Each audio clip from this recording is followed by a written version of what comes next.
Hi friends, welcome back to our channel. எல்லோரும் எப்படி இருக்கீங்க? கண்டிப்பாக நல்லா இருப்பீங்கன்னு நம்புகிறேன்.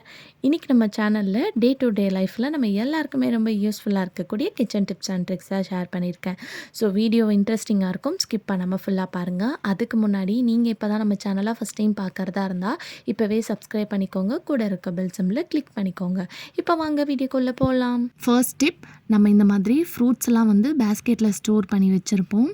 அதை சுற்றி வந்து பார்த்திங்கன்னா ஃப்ரூட் ஃப்ளை வந்து நிறைய வந்து சம்டைம்ஸ் வந்து இருக்கும். அது வராமல் அவாய்ட் பண்ணணுன்னா இந்த டிப்பை வந்து ட்ரை பண்ணுங்கள். டிஷ்யூ பேப்பர் எடுத்துக்கோங்க.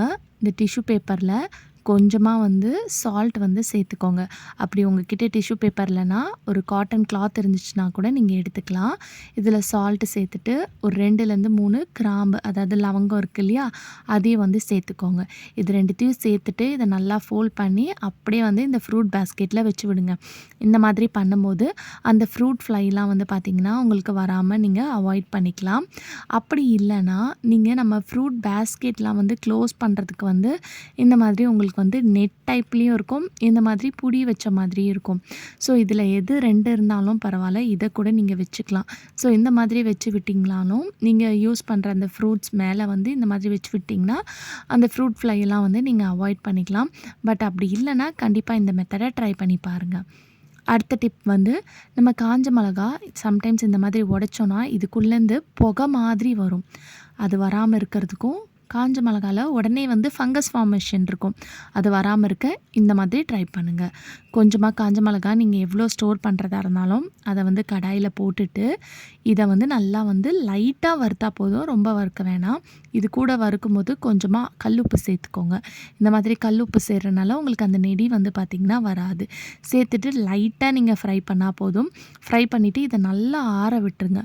ஆற விட்டுட்டு இந்த கல்லுப்போடு சேர்த்து நீங்கள் ஒரு கண்டெய்னரில் போட்டு ஸ்டோர் பண்ணி வச்சுக்கோங்க. இந்த மாதிரி ஸ்டோர் பண்ணி வைக்கிறனால உங்களுக்கு அந்த காஞ்ச மிளகாவில் ஈஸியாக வந்து பார்த்திங்கன்னா ஃபங்கஸ் ஃபார்மேஷன் வராது. ட்ரை பண்ணி பாருங்கள். நம்ம குக்கர் யூஸ் பண்ணுறது ரொம்ப நாள் வரைக்கும் நீங்கள் யூஸ் பண்ணணும்னு நினச்சிங்கன்னா இந்த மெத்தட் ஃபாலோ பண்ணிக்கோங்க. நம்ம குக்கர் மூடியில் இந்த மாதிரி விசில் போடுவோம் இல்லையா, அந்த விசிலை வந்து நம்ம ரிமூவ் பண்ணிவிட்டு வாஷ் பண்ணுற மாதிரி இருக்கும். பட் என்னோடய விசில் வந்து பார்த்திங்கன்னா ரிமூவ் பண்ண முடியாது. ஸோ நம்ம விசில் வந்து யூஸ் பண்ணுறதுக்கு முன்னாடி எப்போவுமே நம்ம வந்து இந்த மாதிரி அந்த ரன்னிங் வாட்டரில் அந்த விசிலோட கேப்பில் வந்து காட்டுங்க. ஏன்னா இதுக்குள்ளே ஏதாவது ஃபுட் பார்ட்டிகல்ஸ் போய் அடிச்சிருந்துச்சுன்னா நம்மளுக்கு வந்து குக்கர் விசிலும் வராது, அது நம்மளுக்கு சேஃப்டியும் கிடையாது. ஸோ எப்போவுமே வந்து குக்கர் விசிலை வந்து நீங்கள் யூஸ் பண்ணிவிட்டு க்ளீன் பண்ணும்போது இந்த மாதிரி க்ளீன் பண்ணிக்கோங்க. நெக்ஸ்ட் வந்து அந்த குக்கரோட மூடியில் வந்து இந்த கேப்லலாம் வந்து ஒரு சேஃப்டி பின்னை வச்சு இந்த மாதிரி பண்ணி விடும்போது அதுக்குள்ளே ஏதாவது ஃபுட் பார்ட்டிகல்ஸ் போய் மாட்டி இருந்துச்சுன்னா வந்துடும். பட் ஆனால் இதை டெய்லி பண்ணணும்னு அவசியம் இல்லை, 15 days ஒன்ஸ் மட்டும் நீங்கள் பண்ணால் போதும். அதுக்கப்புறம் நீங்கள் எல்லாமே வந்து நல்லா க்ளீன் பண்ணிக்கோங்க. ஸோ நீங்கள் க்ளீன் பண்ணுறதுக்கு முன்னாடி இந்த மாதிரி லைட்டாக சேஃப்டி பின்னை வச்சு நீங்கள் இந்த மாதிரி லைட்டாக குத்தி விட்டாலே அதுக்குள்ளே இருக்கக்கூடிய எல்லா ஃபுட் பார்ட்டிகல்ஸும் வந்து பார்த்திங்கன்னா உங்களுக்கு வந்துடும். இன்னொரு விஷயம் என்னென்னா, இதுக்குள்ளே ஏதாவது அடைப்பு இருந்துச்சுன்னா கூட இந்த மாதிரி நீங்கள் ரன்னிங் வாட்டரில் காட்டும் போது உங்களுக்கு ஈஸியாக வெளியே வந்துடும். இப்போ இதில் நீங்கள் தண்ணி ஊற்றும் போது அந்த தண்ணி வந்து பார்த்திங்கன்னா கீழே இருக்கிற அந்த ஹோல்ஸ் வழியாக வரணும். இந்த மாதிரி வந்துச்சுன்னா அதுக்குள்ளே எந்த ஒரு அடைப்பும் இல்லைன்னு நினச்சிக்கலாம். ஸோ இந்த மாதிரி நீங்கள் எப்போவுமே குக்கர் வாஷ் பண்ணும்போது குக்கர் மூடியில் இந்த மாதிரி ரன்னிங் வாட்டர் காட்டி விடும்போது அதுக்குள்ளே ஏதாவது ஃபுட் பார்ட்டிகல்ஸ் இருந்துச்சுன்னா கண்டிப்பாக வந்து பார்த்திங்கன்னா உங்களுக்கு கீழே வந்துடும். ஸோ இதே மாதிரி 2 சைடும் நீங்கள் பண்ணிக்கணும். இந்த மாதிரி பண்ணுறனால நம்ம குக்கர் வந்து சேஃபாகவும் யூஸ் பண்ணலாம், ரொம்ப நாள் வரைக்கும் நம்ம குக்கரை வந்து கேரி ஆன் பண்ணிக்கலாம். அதே மாதிரி நிறைய பேர் கேஸ்கட் வந்து நல்லா ஸ்ட்ராங்காக இருக்கணும் அப்படின்னு சொல்லிட்டு எப்போ பார்த்தாலும் ஃப்ரீசரில் வந்து பார்த்திங்கன்னா வச்சுருவாங்க. அந்த மாதிரிலாம் வைக்க வேணாம். நீங்கள் யூஸ் பண்ணுறதுக்கு 5 minutes முன்னாடி மட்டும் நீங்கள் வச்சாலே போதும், உங்கள் கேஸ்கட்டுக்கு நல்ல லைஃப் வரும். ட்ரை பண்ணுங்கள். நம்ம ஆப்பிள் வந்து பசங்களுக்கு கட் பண்ணி கொடுத்து அனுப்புவோம். ஸோ கட் பண்ணி கொடுத்து அனுப்பும்போது வந்து பார்த்திங்கன்னா ஸ்நாக்ஸ்லாம் கொடுத்து அனுப்புகிறோம் பாக்ஸில் போட்டுனா அதோடய ஸ்கின் வந்து உடனே வந்து டார்க் ஆயிரும் இது மாதிரி. ஸோ அதை அவாய்ட் பண்ணுறதுக்கு இந்த டிப்பை வந்து ஃபாலோ பண்ணிக்கோங்க. இந்த மாதிரி நல்லா குட்டி குட்டி பீஸாக கட் பண்ணதுக்கப்புறம் ஒரு பவுலில் கொஞ்சமாக தண்ணி எடுத்துக்கோங்க. அந்த தண்ணியில் லைட்டாக மட்டும் லெமன் ஜூஸை வந்து சேர்த்துக்கோங்க, ரொம்ப இல்லை, லைட்டாக.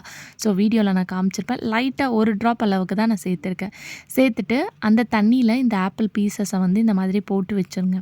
இந்த மாதிரி போட்டு வச்சுட்டு ஒரு 2 செகண்ட் மட்டும் இத இப்படி விட்டுட்டு, அதுக்கப்புறம் நீங்க எடுத்து இத வந்து பசங்களுக்கு நீங்க ஸ்நாக்ஸ் பாக்ஸில வந்து போட்டு குடுக்கலாம். இந்த மாதிரி பண்றனால அந்த ஆப்பிளோட கலர் வந்து பார்த்தீங்கன்னா, ஸ்கின் வந்து நல்லா கருப்பா டார்க் ஆயிரும் பார்த்தீங்களா? அது வந்து ஆகாம நீங்க அவாய்ட் பண்ணிக்கலாம். ட்ரை பண்ணுங்க. அடுத்த டிப்க்கு ஒரு பவுல் எடுத்திருக்கேன். இதில வந்து நம்ம வீட்ல நெறைய அரிசி வந்து யூஸ் பண்ணாம இருப்போம். ரேஷன் அரிசிலாம் வச்சிருப்போம் இல்லையா? ஸோ அந்த மாதிரி இருக்கக்கூடிய அரிசி வந்து எடுத்துக்கோங்க.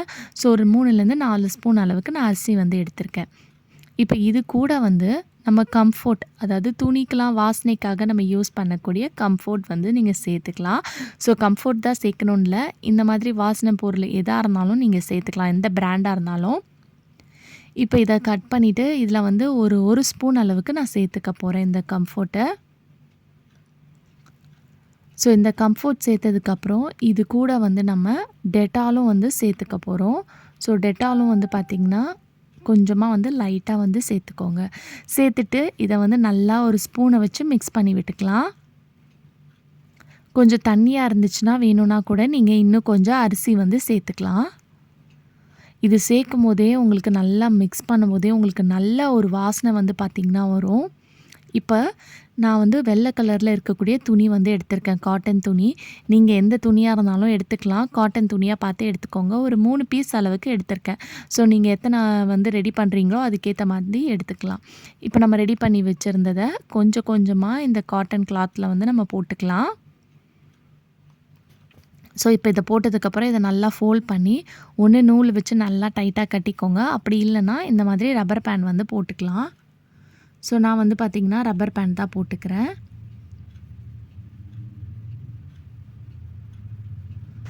இது எதுக்குன்னு பார்த்தீங்கன்னா, நம்ம வீட்ல தேவையில்லாத கரப்பான்பூச்சி, பல்லி, பூச்சிலாம் வரும். அது வராம இருக்கிறதுக்கும், நம்ம மெயினா வந்து கிச்சன்ல நம்ம யூஸ் பண்ற கிளாத்ஸ்லலாம் வந்து பார்த்திங்கன்னா, ஒரு பேட் ஸ்மெல் வரும். அது வராம இருக்கிறதுக்கும் இந்த மாதிரி நீங்க ரெடி பண்ணி வச்சுட்டா போதும். மெயினா வந்து கிச்சன்ல சில பேர் வீட்ல சிங்க்லேருந்து வந்து பார்த்திங்கன்னா, ட்ரைனேஜ் ஸ்மெல் வந்து வரும். அந்த மாதிரி இருக்கிறவங்க சிங்க்குக்கு பக்கத்தில கூட நீங்க இந்த மாதிரி ரெடி பண்ணி வைக்கலாம். இந்த மாதிரி ரெடி பண்ணி வைக்கும்போது நல்ல ஸ்மெல் இருக்கும். ஏன்னா, நம்ம இதில வந்து கம்ஃபோர்ட், டெட்டால் சேர்த்துருக்கோம் இல்லையா? ஒரு வாட்டி ட்ரை பண்ணி பாருங்க. எந்த ஒரு பேட் ஸ்மெல் இருந்தாலும் இத வந்து நீங்க வச்சு பாருங்களேன். நல்ல ஒரு ஸ்மெல் இருக்கும். உங்க வீட்ல கூட ஒரு ரூம் ஃப்ரெஷ்னரா கூட நீங்க இத யூஸ் பண்ணிக்கலாம். பாத்ரூம்ல கூட நீங்க வச்சுக்கலாம். அதே மாதிரி நம்ம கிச்சன்ல இந்த மாதிரி கிராசரி ஐட்டம்ஸ்லாம் வச்சிருக்க ஷெல்ஃப்ல இங்கேயும் வந்து ஒரு மூட்டை இந்த மாதிரி வச்சு விட்டுருங்க. ஸோ இந்த மாதிரி வைக்கிறனால அந்த ஷெல்ஃப்லேயும் வந்து உங்களுக்கு கரப்பான்பூச்சி, பல்லிலாம் வராது. அதே மாதிரி நீங்க கிச்சன்ல வந்து என்டர் ஆகும்போதே ஒரு நல்ல ஒரு ஸ்மெல் இருக்கும். நம்ம வார்ட்ரோப்ல துணிலாம் வச்சிருப்போம். ரொம்ப நாளா எடுக்காம யூஸ் பண்ணாம துணிலாம் எடுத்து யூஸ் பண்ணா கூட அதுலேருந்து ஒரு ஸ்மெல் வரும். ஸோ வார்ட்ரோப்ல கூட மெயினா வந்து புடவையெல்லாம் அடுக்கி வச்சிருக்க இடத்துல இந்த மாதிரி வச்சு விட்டிங்கன்னா, நீங்க யூஸ் பண்ற ரேரா யூஸ் பண்ற துணிலாம் எதுன்னு உங்களுக்கு தெரியும் இல்லையா? அந்த சாரி பேக்லலாம் நீங்க வச்சு விட்டிங்கன்னா கூட நீங்க எடுத்து யூஸ் பண்ணும்போது நல்ல ஒரு ஸ்மெல் தான் இருக்கும். ஏதாவது பேடான ஓடர் இருந்துச்சுன்னா அதெல்லாம் வந்து பார்த்தீங்கன்னா, இது வந்து ரிமூவ் பண்ணிரும். ஸோ கண்டிப்பா ட்ரை பண்ணி பாருங்க. ஓகே ஃப்ரெண்ட்ஸ், இன்னைக்கு வீடியோல நான் ஷேர் பண்ணி இந்த டிப் கண்டிப்பா உங்களுக்கு யூஸ்ஃபுல்லா இருக்கும். அப்படி யூஸ்ஃபுல்லா இருந்துச்சுன்னா மறக்காம நம்ம சேனல லைக் பண்ணுங்க, ஷேர் பண்ணுங்க, கமெண்ட் பண்ணுங்க, சப்ஸ்கிரைப் பண்ணிக்கோங்க. தேங்க் யூ ஃபார் வாட்சிங்.